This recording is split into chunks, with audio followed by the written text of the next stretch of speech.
আমি শুধু তুলে ধরতে চাই একটি পূর্ণ আয়াত নয়, বরং একটি আয়াতের ছোট্ট একটি অংশ। এবং যে অংশটি এই খুতবাতে উপস্থাপন করা হচ্ছে তা হলো ইয়া আইয়ুহাল্লাযীনা আমানু ইজতানিবু কাসীরাম মিনাজ-জান্নি ইন্না বা'দাজ-জান্নি ইসমুন। আমি আজকে শুধু এটুকু নিয়েই কথা বলবো। মোটামুটি অনুবাদ করলে আয়াতটির অর্থ দাঁড়ায়, তোমাদের মধ্যে যারা বিশ্বাস স্থাপন করার দাবি করেছো পরিহার করো, এড়িয়ে চলো, অথবা যতটা সম্ভব দূরত্ব বজায় রাখার চেষ্টা করো অনুমান করা থেকে। ইন্না বা'দাজ-জান্নি ইসমুন। কোনো সন্দেহ নেই যে সন্দেহ থেকেই পাপের উৎপত্তি হয়। এটা হলো আয়াতটির প্রাথমিক অনুবাদ। আমরা এখন পর্যবেক্ষণ করার চেষ্টা করব যে আয়াতটিতে গভীরভাবে কি বোঝানো হয়েছে ইনশাআল্লাহ। সবার আগে আমি আপনাদের এটা বলতে চাই যে ঠিক এর আগের আয়াতটিতে বলা হয়েছে অন্যদের নিয়ে ঠাট্টা না করার ব্যাপারে, লা ইয়াসখার কওমুম মিন কওম। এটা আপনার বা আমার জন্য ঠিক নয় যে আমরা একদল আরেক দলকে নিয়ে ঠাট্টা করব। আপনারা খেয়াল করলে দেখবেন যে জনপ্রিয় কমেডি শোতে, যেমন ধরুন স্ট্যান্ড আপ কমেডি অথবা কমেডি কার্টুন বা যেসব কমেডি অনুষ্ঠান করা হয়, সেখানে কোনো একটা বিশেষ জাতিকে নিয়ে ঠাট্টা করা হয়। যেমন আরবদের কোনো প্রথা নিয়ে ঠাট্টা করা, অথবা মেক্সিকানদের নিয়ে ঠাট্টা, কোনো কালো বর্ণ বা সাদা বর্ণের লোকদের নিয়ে তামাশা করা, কিংবা এশিয়ান বা ইন্ডিয়ানদের নিয়ে তামাশা করা। তারা ব্যঙ্গ করে কিভাবে তারা কথা বলে, কিভাবে তারা পোশাক পরিধান করে, তা নিয়ে তারা তামাশা করে। তারা কি খায় তা নিয়ে তারা কৌতুক করে, আর সবাই এতে খুব মজা পায়। যাই হোক, এই আয়াতটি এটাই বলছে যে এ ধরনের কৌতুক কোনো ভালো জিনিস নয়।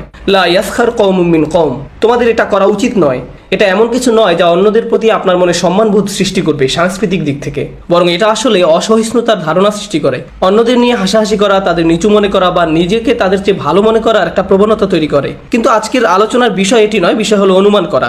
আমি আপনাদেরকে বলতে চাই যে অনুমান আসলে এসেছে এমন ঠাট্টা বিদ্রুপ করা থেকেই। এটা শুরু হয় আমি শুধু মজা করছি, আমি এমনি বলছি, শুধুই ঠাট্টা করছি। আর যখন এটা যথেষ্ট পরিমাণে করা হয়ে যায়, তখন আপনার মনে এমন একটা ধারণা তৈরি হয় যে তারা মনে হয় আসলেই এমন। এটা মজা করা দিয়ে শুরু হয়, কিন্তু শেষ পর্যন্ত তা দোষ ধরাতে পরিণত হয়।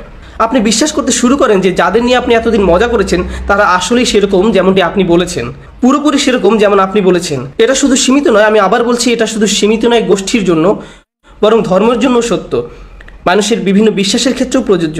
যেমন ধরুন, ইন্দো পাক অঞ্চলের লোকেরা শিখ ধর্মাবলম্বীদের নিয়ে মজা করে, শিখদের নিয়ে অনেক ধরনের জোক প্রচলিত আছে। এটা গ্রহণযোগ্য নয়। তারপর স্বাভাবিকভাবেই এমন হয় যে বাংলাদেশিরা পাকিস্তানিদের নিয়ে জোক করে, পাকিস্তানিরা বাংলাদেশিদের নিয়ে ঠাট্টা করে। এগুলো হয়তো খুব হাসির, তারা এটাতে খুব মজাও পায়, কিন্তু জানেন কি, এটা মজা দিয়ে শুরু হয়, তারপর তা ভ্রান্ত ধারণা হিসাবে সমাজে প্রতিষ্ঠিত হয়ে যায়। এটা সমাজের কাছে গ্রহণযোগ্য হয়ে যায়, আর এমন অবস্থা হয় যে তারা যতবার এমন জোক করে তাদের ধারণা ততই মজবুত হতে থাকে। আর যখনই তারা অন্য জাতির কাউকে দেখে, তখন তাদের মনে ওই ব্যক্তি সম্পর্কে যে ধারণা তৈরি হয় সেটিও খুব ভালো ধারণা নয়। কারণ আপনারা কোরআনে কখনোই এমনটি পাবেন না। আর এই কারণেই এই আয়াতটি বিশেষ গুরুত্বপূর্ণ। আপনারা কখনোই কোরআনে পাবেন না যে কোনো কিছু চিন্তা করার জন্য আমাদেরকে জবাবদিহি করতে হবে।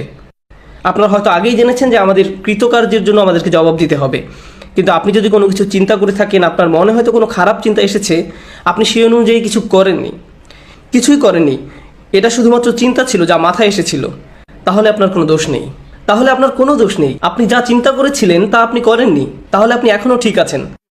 কিন্তু এর কিছু ব্যতিক্রম আছে, যেমন নিয়ত করাটা এক ধরনের চিন্তা।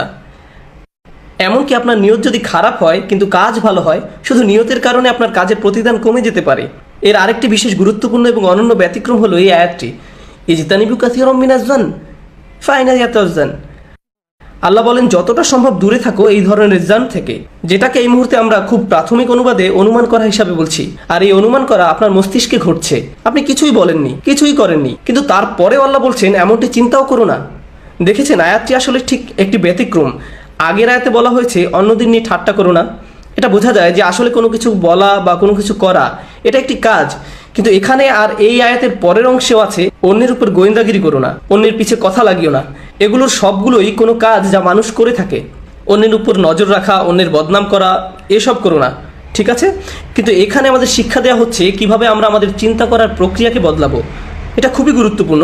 আমরা এই প্রক্রিয়ায় একটি শক্তিশালী অংশের শিক্ষা পাচ্ছি। মানুষ যেভাবে চিন্তা করে তা যদি পরিবর্তন না হয়, আপনি কিভাবে চিন্তা করেন বা আমি কিভাবে চিন্তা করি তা যদি পরিবর্তন না হয়, তাহলে কখনই উন্নতি আসবে না। সব কিছুই আরও খারাপের দিকে যাবে, সব কিছু আরও খারাপের দিকেই যাবে। আসলে আল্লাহ এর পরেই খারাপ পরিণতিগুলোর কথা উল্লেখ করেছেন। গীবত করা, অন্যের পিছনে কথা লাগানো, একে অন্যের উপর গুপ্তচর বৃত্তি করা, একে অন্যকে বিশ্বাস না করা, এই সব কিছু এক ধরনের চিন্তাধারা থেকে শুরু হয়, একটি বিশেষ ধরনের চিন্তাধারা থেকে তৈরি হয়। আর আল্লাহ বলেন এই ধরনের চিন্তা থেকে যতটা সম্ভব দূরে থাকো। এতটুকু ছিল শুধু ইজতানিবু কাসীরাম মিনাজ-জান্নি এর সূচনা। আসুন শুরুতেই দেখা যাক ইজতিনাব শব্দটির দিকে। ইজতিনাব শব্দটি এসেছে আরবি জানব থেকে, যার অর্থ হলো কোনো কিছুর পাশের দিকে। যেমন লোকেরা যখন পাশ ফিরে শোয়, ও আলা জুনুবিহিম, তারা তাদের পাশে শুয়েছে। অথবা আপনি যখন প্লেনে ভ্রমণ করছেন, আমি জানি ডালাসে পাবলিক যানবাহনের খুব একটা আধিক্য নেই, যদি থাকতো ধরুন আপনি সাবওয়ে অথবা বাসে আছেন আর আপনার পাশে একজন লোক বসে আছে, মুসাহিব বিন জানব, যে আপনার পাশে বসে আছে। হয়তো আপনি হোটেলের ওয়েটিং রুমে বা লবিতে আছেন অথবা হসপিটাল বা ডাক্তারের রুমে বসে আছেন, আপনার পাশে যে বসে আছে তাকে বলা হয় সাহিব বিন জানব, কারণ সে আপনার পাশে বসে আছে। আর এর থেকেই খুব সুন্দর একটি ক্রিয়া তৈরি হয়েছে, আল ইজতিনাব। এর অর্থ হলো কোনো কিছু এড়িয়ে চলা যা আপনার ঠিক পাশেই আছে। এটির আক্ষরিক অর্থ হলো এড়িয়ে যাওয়া, কিন্তু এটা কিরূপ এড়িয়ে চলা বোঝাচ্ছে? এর মানে হলো এমন কিছু এড়িয়ে চলা নয় যা আপনার থেকে অনেক দূরে, আর এর দ্বারা আপনার কলুষিত হওয়ার সম্ভাবনা আছে। তাই আপনাকে নিজের পথ থেকে একটু সরে আসতে হবে একে এড়িয়ে চলতে হলে। এর থেকে আমরা শিখছি যে অন্যের প্রতি ধারণা পোষণ করা কোনোভাবে এড়ানো যাবে না, কারণ এটা সবসময় খুব কাছেই আছে, সর্বদাই আপনার ঠিক পাশেই আছে। এমন নয় যে আপনি বলতে পারবেন না আমি মানুষকে নিয়ে কোনো ধারণা করি না, আমি কাউকে বিশ্লেষণ করি না, আমি এমন না। কিন্তু সত্য হলো এটা সবসময় আছে। আর ইফতিয়াদ বা ইজতিনাবের কাঠামোটি আরবিতে এমন যে এটা বোঝায় আপনাকে চেষ্টা করতে হবে এর থেকে দূরে থাকার জন্য। এটা স্বাভাবিকভাবে আসবে না। যখন এটা ইফতিয়াদ কাঠামোতে পড়ে তখন এমন কিছু বোঝায় যা স্বাভাবিকভাবে আপনার মধ্যে আসবে না। এটা এমন কিছু নয় যে আপনি চিন্তা করেই করে ফেলবেন, এর জন্য চেষ্টা প্রয়োজন। তার মানে আপনি আগে যদি করেও থাকেন তাতে এখন কিছু যায় আসে না, কারণ আপনাকে এখন চেষ্টা করতে হবে এটা না করার জন্য। এটা এমন কিছু নয় যা পরোক্ষভাবে আসে, এটা শ্বাস প্রশ্বাস নেওয়ার মতো নয়, এটা পরোক্ষ কিছু নয়। তাই ইজতিনাবু মানে হলো আল্লাহ আমাদেরকে যা থেকে দূরে থাকতে বলেছেন তা থেকে আপনাকে মনে মনে সতর্ক থাকতে হবে, আর আপনাকে বুঝতে হবে যে আপনি সর্বদাই একটা ভুল করে ফেলার মতো বিপদের মধ্যে আছেন। কেউ এটা মনে করতে পারবে না যে সে যথেষ্ট আত্মশুদ্ধি লাভ করেছে বা পবিত্রতা লাভ করেছে এই ভুল করা থেকে। যদি এমনটা না হতো তাহলে আল্লাহ খুব সহজে আমাদের বলতে পারতেন লা তাজুনব। এটা খুব সহজ একটা নির্দেশ। সবচেয়ে ভালো বক্তব্য হলো যখন কম বলা হয়, অনুমান করো না, লা তাজুনুব আম বাদিকুম বাদা, একে অন্যের প্রতি ধারণা পোষণ করো না। কিন্তু তিনি বলেছেন ইজতানিবু কাসীরাম মিনাজ জান্নি, এটা আসলে ভাবকে আরো সম্প্রসারিত করে প্রচার করে। এটা শুধু অনুমান করো না, এর থেকে বেশি কিছু প্রকাশ করছে। এটা এড়িয়ে চলো, কারণ এটা সর্বদাই ঠিক তোমার পাশে থাকবে। এরপর তিনি যুক্ত করেছেন কাসীরান। এটাও খুবই আজব। যখন ইব্রাহিম আলাইহিস সালাম দোয়া করেছিলেন যে আমাদেরকে মূর্তি পূজা থেকে বিরত রাখুন, তিনি কিন্তু কাসীরান শব্দটি যুক্ত করেননি, আমাকে এবং আমার বংশধরদেরকে মূর্তি পূজা থেকে বিরত রাখুন তিনি এমনটা বলেননি। ওয়াজতানিবুত তাগুত ইয়ামুরুনা সুবহানাহু ওয়া তাআলা ওয়াজতানিবুত তাগুত, লাম ইয়াকুল আজতানিবু কাসীরান মিনাত তাগুত, তিনি বলেন ইজতানিবু কাসীরান। এমনকি সেখানেও তিনি বলেছেন আত তাগুত, মিনাত তাগুত বলেননি। আর এখানে বলা হয়েছে মিনাজ জান, যেটা এর অর্থকে আরো বেশি গুরুত্বপূর্ণ করে তোলে। মানে এটা আপনার এতই কাছে যে একে ঠেলে দূরে সরিয়ে রাখতে হবে, এবং এটা আপনাকে অনেকবার করতে হবে। সত্যি বলতে আমাদের প্রতিটি কথোপকথনই অন্যের প্রতি একটা ভ্রান্ত ধারণা তৈরি করার সম্ভাবনা রয়েছে। আপনাকে অবশ্যই এটা নিয়ে অনেক চিন্তা করতে হবে, আমাদেরকে আরও সতর্ক হতে হবে যদি আমরা এই নির্দেশ মেনে চলতে চাই। আসুন আমরা কিভাবে একে এড়িয়ে চলবো তা আলোচনা করার আগে জান শব্দটি নিয়ে অল্প কিছুক্ষণ সময় ব্যয় করি। জান মানে কি এবং এই আরবি ভাষার উৎস কি? এটাকে বলা হয়ে থাকে লুগাতুল আগদাদ। অন্যভাবে বলতে গেলে এর দ্বারা কোনো কিছুর প্রতি অনুমান করা বোঝায়। আর স্পষ্টতই আপনি যখন অনুমান করেন আপনি নিশ্চিতভাবেই তা জানেন না, আপনি জানেন না যে আপনি কি নিয়ে কথা বলছেন। কিন্তু জান বলতে এটাও বোঝায় যে আপনার অনুমান এমন এক পর্যায়ে পৌঁছেছে যে আপনি এতে নিশ্চিতভাবেই আপনার মনকে মানিয়ে নিয়েছেন। এটা আসলে দুটি অর্থকে একত্রে বোঝাচ্ছে। যেমন কোরআনে ভালো অর্থে এটাকে ব্যবহার করা হয়েছে আল্লাযীনা ইয়াযুন্নুনা আন্নাহুম মুলাকু রাব্বিহিম ওয়া হুম লা ইউকিনুন, তারা নিশ্চিতভাবে বিশ্বাস করে যে তারা তাদের মালিকের দেখা পাবে। এটাও এক ধরনের দৃঢ় ধারণা। ঈমান গ্রহণের পূর্বে তাদের অনুমান ছিল আমি কি আমার মালিকের সাথে দেখা করতে পারবো, কি জানি সত্যি হলেও হতে পারে। কিন্তু ঈমান গ্রহণের পর এটা স্থায়ী হয়, এটা দৃঢ় বিশ্বাসে পরিণত হয়। আল্লাযীনা ইয়াযুন্নুনা আন্নাহুম মুলাকু রাব্বিহিম। বিপরীত দিকে আবার এমন মানুষও আছে যারা এমন বলে যে মৃত্যুর পর আমাদের জীবিত করা হবে না। ওয়ামা ইউবলিগুনা ইল্লা দাহর ওয়ামা লাহুম বিযালিকা মিন ইলম ইন হুম ইল্লা ইয়াযুন্নুন। তারা বলে মৃত্যুর পর আবার আমাদের জীবিত করা হবে না, এবং আল্লাহ বলেন তারা শুধু অনুমান করছে। ইয়াযুন্নুন এটি আসলে ক্রীড়াপদ। এখানে কি বলা হচ্ছে বিশেষ করে এই আয়াতে? এর অর্থ হলো প্রথমত আপনি কারো ব্যাপারে অনুমান করেছেন, আমি তাকে পছন্দ করি না, লোকটা কেমন যেন। কেউ মসজিদে প্রবেশ করছে, ওকে দেখে বললেন দাড়ি দেখো, আস্তাগফিরুল্লাহ, ওই লোকটা প্যান্ট পরে আছে, কুফফারদের মতো পোশাক পরে, কি সমস্যা লোকটার? আপনি একজনকে দেখেই সাইজ করে দেন। আপনি কোনো রায় দেননি লোকটির ব্যাপারে, তবুও জানেন যখন সময় পার হতে থাকে এক পর্যায়ে নিশ্চিত হয়ে যায় যে ওরা সবাই এরকম, ওরা ওই রকমই। সব আফ্রিকানরা এরকম, সব সেনেগালরা এরকম, সব নাইজেরিয়ানরা একরকম, বাংলাদেশিরা একরকম, সব টার্কিশরা এরকম। আমি ওদের সকলকেই জানি। তুমি আসলে জানো না ওদেরকে, আমি জানি। আর এটাই জান, আপনি এত নিশ্চিত, আপনি এতটাই বিশ্বাসী আপনার অনুমানের উপর। আর এটাই জান, আল্লাহ তাআলা বলছেন ইজতানিবু কাসীরাম মিনাজ-জান। এই ব্যাপারটা শুধু জাতির উপর না, এই কাজটি ঘরের মধ্যেও হয়। স্ত্রী এক কথা বলল, আমরা ধরে নেই সে খারাপ কিছু মিন করেছে। হাজব্যান্ড একটা কথা বলল স্ত্রীকে, সে অনুমান করে নেয় সে তাকে নিয়ে ঠাট্টা করছে। আজকে ডিনার খুব ভালো হয়েছে, হাজব্যান্ড বলল। ও, তোমার আজকেও ভালো লাগেনি তাই না? আমি জানি তুমি আসলে এটাই বোঝাতে চাচ্ছ। না না, আমি বলছি খুবই ভালো হয়েছে। না না, আমি জানি তুমি কি বোঝাচ্ছ। এটাই জান, আপনি টেলিপ্যাথিক না, আপনি জানেন না আরেকজন আসলে কি বোঝাচ্ছে। আপনি শিখুন কিভাবে ভালো ধারণা করা যায়। জান এতটাই খারাপ আকার ধারণ করতে পারে, যখন দুজন মানুষ হেঁটে যায় আর একজন আসসালামু আলাইকুম বলে, আরেকজন বলে ওঠে ওয়ালাইকুম আসসালাম। আমি আসলে বুঝতে পারছি তুমি সালাম দ্বারা কি বোঝাচ্ছ। তুমি আসলে দেখতে চাচ্ছ যে ওয়ালাইকুম আসসালাম বলি কিনা, কারণ তুমি বোঝাতে চাচ্ছ তুমি আমার থেকে ভালো। ওইভাবে সালাম দিয়েছে কেন? কি বলো, ও তো শুধু সালাম দিয়েছে। না না, ও কীরকম চোখে আমার দিকে তাকাচ্ছিল, আমি এর মানে বুঝি। শ্রোতাদের মধ্যেও এমন কিছু মানুষ আছেন যারা ভাবছেন যে সে কেন আমার দিকে এইভাবে তাকাচ্ছে। কেউ কি তাকে আমার ব্যাপারে কিছু বলেছে?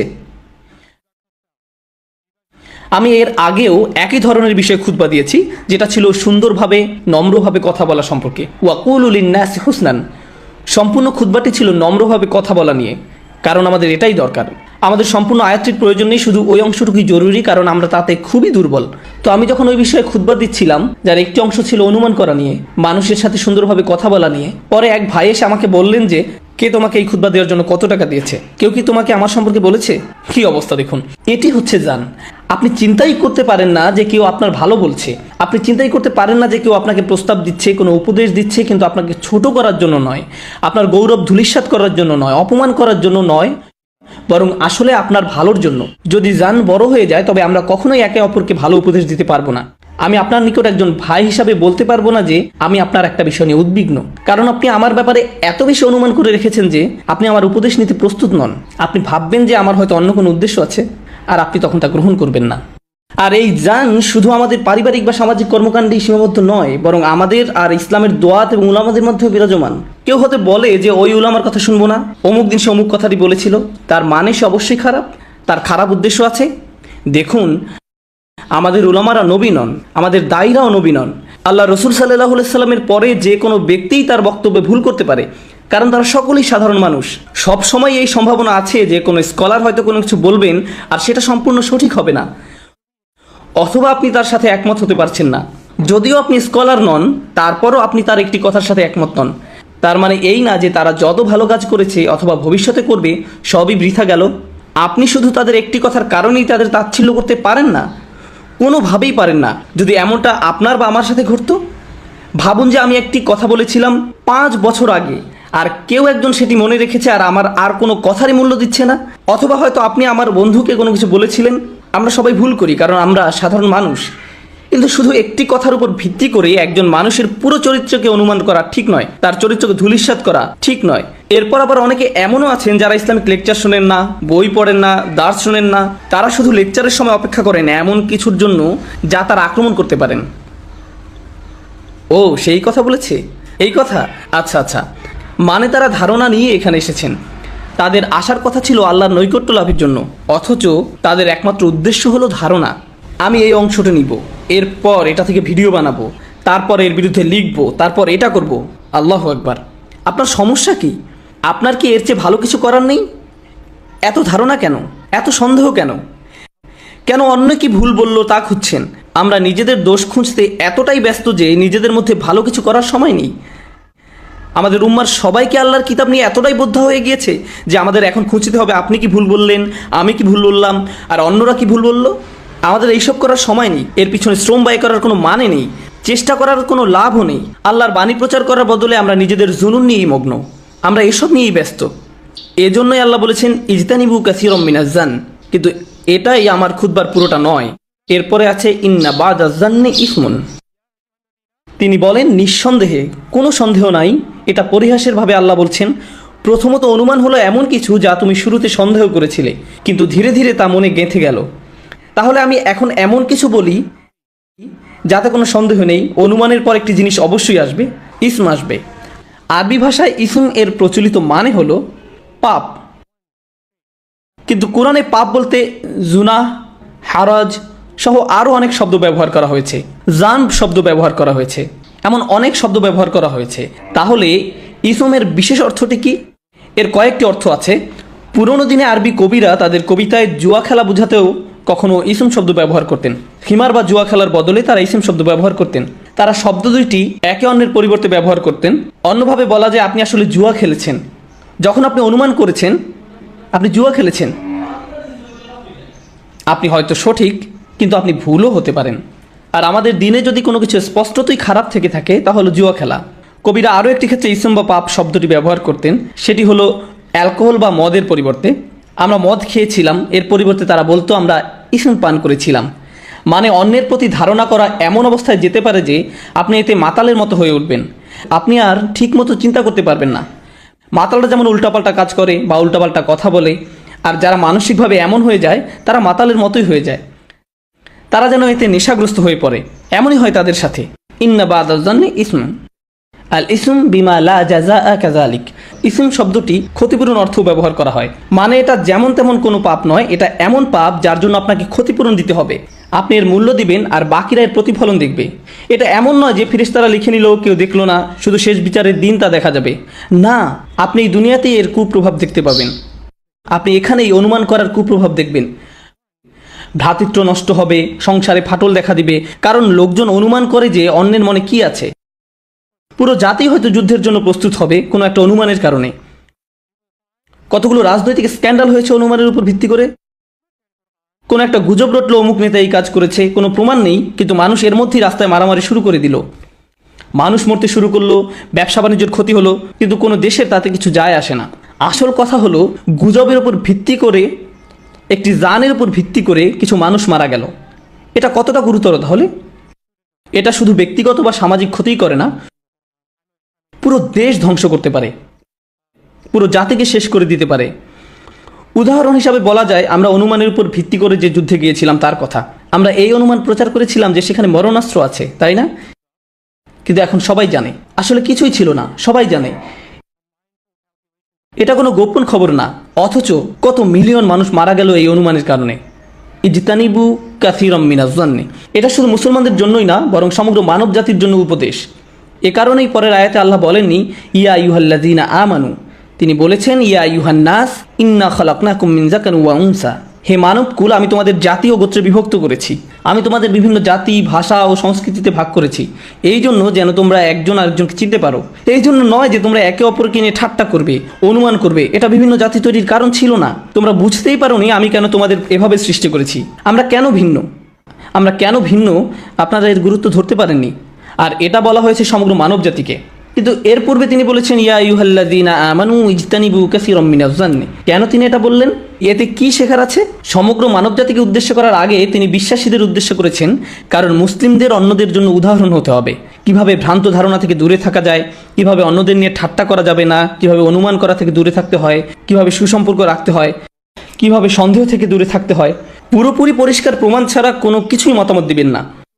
যতক্ষণ সব পরিষ্কার না হচ্ছে আপনি কোনো মতামত দিবেন না, কোনো কিছু বলবেন না। আমি বলার জন্য যথেষ্ট জানি না, এখানেই থেমে যান। কেউ আপনার মতামত চাইলো, আপনি এই ইমামের ব্যাপারে কী ভাবেন, ওই লোকটির ব্যাপারে কী ভাবেন, তার ব্যাপারে কী ভাবেন। আমি যথেষ্ট জানি না, কিন্তু মনে হয় খুব একটা ভালো না। না, আমি যথেষ্ট জানি না, এখানেই শেষ, আর কিছু বলার নেই।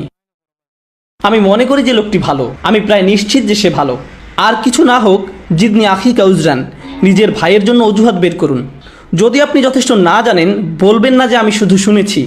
ইজা কিলা ওয়াকল, যখন আপনি কোনো কিছু শুনে সেটা প্রচার করেন, তা আমাদের নবী সাল্লাল্লাহু আলাইহি সাল্লামের শিক্ষার বিরোধী। তাই আপনি যখন বলেন আমি শুনেছি আর এরপর তা প্রচার করেন, আপনি আসলে নবী সাল্লাল্লাহু আলাইহি সাল্লামের আদেশ অমান্য করলেন।